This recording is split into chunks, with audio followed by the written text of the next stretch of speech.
重要提示：開始任何工作之前，請遵守規定並隔離設備電源。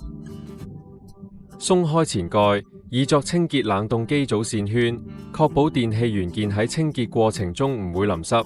如線圈及蓋板上有大量污染物，繼續操作前請使用 HEPA 吸塵器先將其清潔。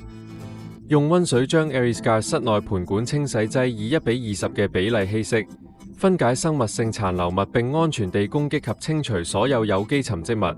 呢個過程可去除生物膜及其他污染物。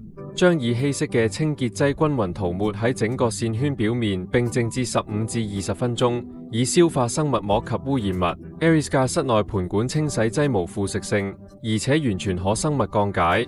盤管及線葉而家可以徹底清洗，避開線葉電機，徹底沖洗乾淨線圈及線葉，一直沖洗直到流出嘅水無顆粒並且乾淨為止。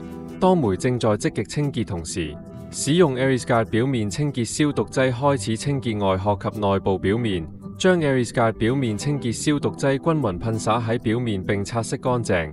而家可以使用 AerisGuard 生物活性表面處理劑，以確保長達12個月嘅抗菌保護，防止霉菌及引起異味嘅細菌。當線圈乾透，將 AerisGuard 生物活性表面處理劑均勻且大量地塗抹喺線圈表面，可以幫助改善空氣質素，延長機體壽命，提高能源效率並降低營運成本，幫助減少生物膜並控制產生異味嘅細菌生長。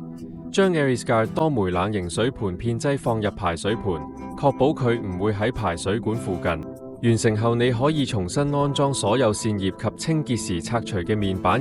而家你已經清潔、處理並保護好你嘅冷氣系統。謝謝收看。